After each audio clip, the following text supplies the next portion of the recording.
नमस्कार। अभी कुछ दिनों से स्वामी पद्मनाभ स्वामी मंदिर चर्चा में आ गया है।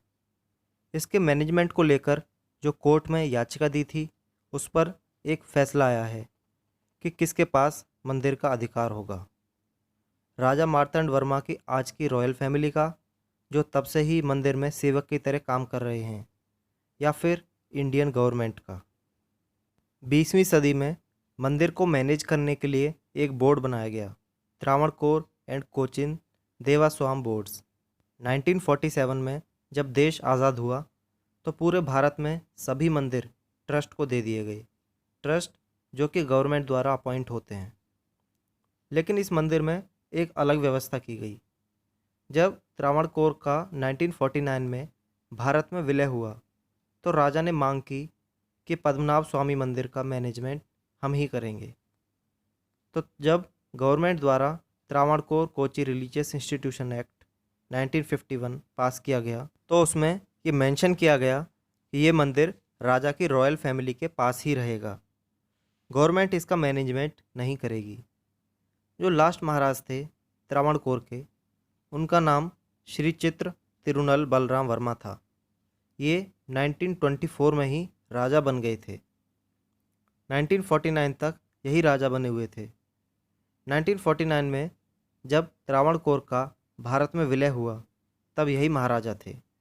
1991 में इनकी मृत्यु के बाद इनके भाई उत्तरदम तिरुनल मार्तंड वर्मा मंदिर का मैनेजमेंट अपने हाथों में लेते हैं और यहीं से लीगल इशू स्टार्ट होने लगते हैं, क्योंकि भारत सरकार ने आज़ादी के बाद से ही राजा महाराजा की उपाधि खत्म कर दी थी। यहाँ पर लीगल क्वेश्चन ये था कि क्या मंदिर रॉयल फैमिली की पर्सनल प्रॉपर्टी है। लेकिन मंदिर तो हमेशा से ही पब्लिक इंस्टीट्यूशन माने जाते रहे हैं। 1991 में जब राजा बलराम वर्मा की मृत्यु हुई तो उन्होंने अपनी विल में सारी पर्सनल प्रॉपर्टी के बारे में लिखा था, लेकिन मंदिर के बारे में उन्होंने कुछ भी नहीं लिखा। 1990s में मार्तंड वर्मा पब्लिकली कहते हैं कि जो मंदिर का खजाना है वो रॉयल फैमिली की प्रॉपर्टी है और इस पर किसी और का अधिकार नहीं है।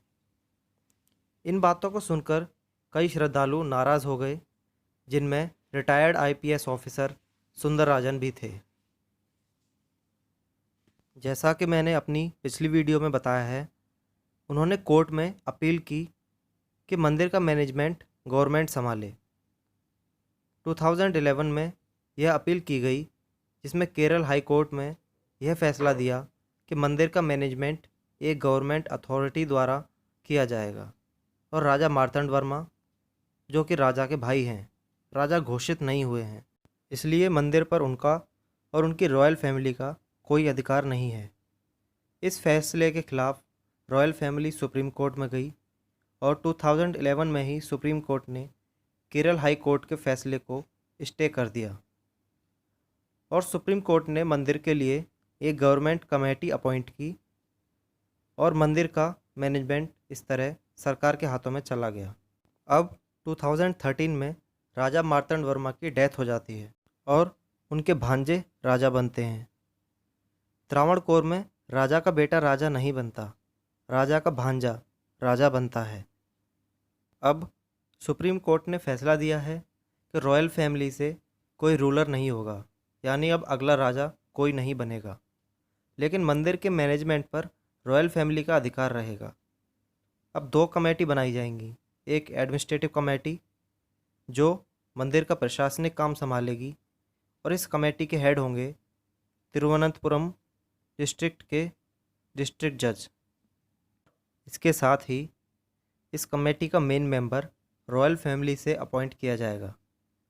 दूसरी कमेटी भी बनेगी जो एडवाइजरी कमेटी होगी और इस कमेटी के हेड होंगे एक रिटायर्ड हाई कोर्ट जज। इस कमेटी के सभी मेंबर्स सिर्फ हिंदू रिलीजन के होंगे और ये कमेटी ही वॉल्ट बी, यानी दरवाज़ा, जिसे बी नाम दिया गया है, जिसे अभी खोला नहीं गया और जो सबसे रहस्यमयी है, उसे खोलने पर यही कमेटी डिसीज़न लेगी। इससे पहले पार्ट 1 में मैंने मंदिर को एक्सप्लेन किया है और उस वीडियो का लिंक मैंने अपने डिस्क्रिप्शन में नीचे दिया है।